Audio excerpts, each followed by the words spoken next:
Good morning, everybody. Mike Vacchi, Princetontrader.com, here with your Friday morning market webcast. Okay, new all-time highs, new leg to the upside, upper band ride. This slow bleed that we have talked about all week, squeezing back towards the contract highs. Bulls rejected the tariff news. They had that tariff pullback, pushed it back over the weekly pivot. That was Monday into Tuesday. 83.5 is where this all got started. Right back down here, right?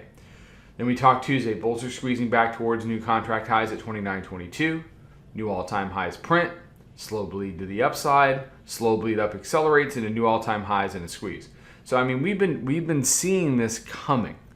The inability to take out the daily mid-band here over a period of 10, 15 sessions. If you can't take it out, if you go upper band, middle band, and middle band goes support, it may be a choppy ride, but you're headed right back up to the highs.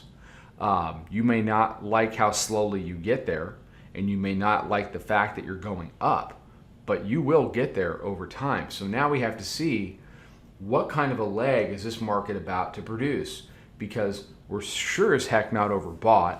We're certainly not stretched. It's not parabolic. The Bollinger bandwidth is down here, it's sub 2.5, so it can certainly expand to the upside. All of this says, well, why don't I just say it out loud? All of this says we're going to 3,000, okay? And it feels the same way that it felt several years ago when I said we were going to 2,000, but we did. Now I don't know if we're going to get there this month. I don't know if we're going to get there this year. But what I do know is that when some of my upside indicators start to print things with a 3 on the front of them, and today I did it for the first time ever, when they start printing stuff with 3 on the front of them, eventually it's going to magnetize. They're going to go take a look and see what that level looks like, if it's resistance, if it's what they need to touch, whatever it is. Those levels are starting to come up on some of my upside exhaustion type indicators. Now, if we slow bleed, those exhaustion indicators won't be sitting right around 3. They'll be sitting a heck of a lot higher. So everybody hates this rally. We loved it yesterday. We spent the day, we got long overnight. We had this choppy Wednesday that just compressed these hourly bands. We had a risk marker of 13. We got long against that marker at 14.5. We rode that up for anybody that missed it. We got them a 29 against 27.75, which was the test right around, I'll call it 10:30 in the morning. And for anybody that didn't like that one, then we did 36.25 later in the day. So nice 20 handle day in the room. Lots of different ways to get long. I'm watching this little pullback into the hourly mid-band. I'm seeing that the bands are starting to tighten up again. It's Friday. Trends tend to not reverse on Fridays. So what happens on Thursday, you tend to get more of the same. So I'm looking for a dip to buy. I'm going to be cautious off the open, find out where support is, and I'm going to make the bears at least prove to me that they can knock me out of a good long setup before I start throwing darts at every high I see, because that really hasn't paid. So right now, your all-time high is 45.5. It feels like the high of the moment. We'll see what it can do over the course of the day.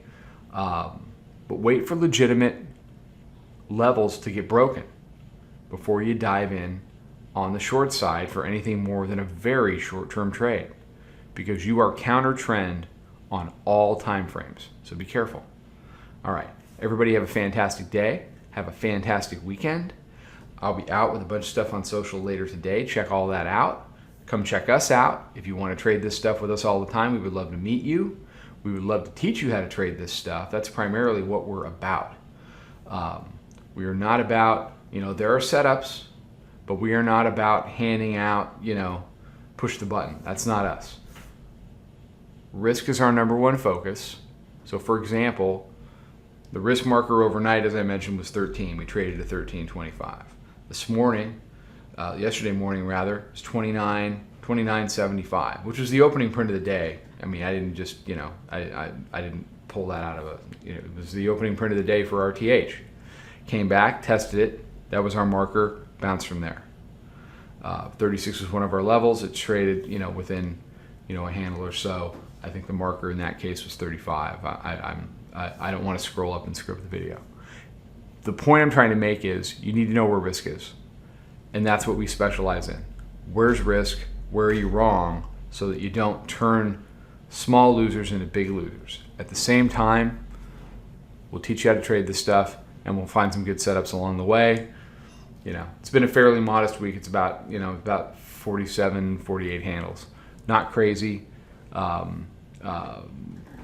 Right kind of in the sweet spot of what you would expect in a market that wanted to chop for a little while and then has been pushing up on either side of an expansion here and here.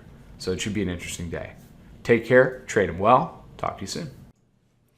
Follow us over on Twitter, Instagram, and Snapchat at Princetontrader. Check us out on Facebook and join us for a free trial at www.princetontrader.com. Trade them well.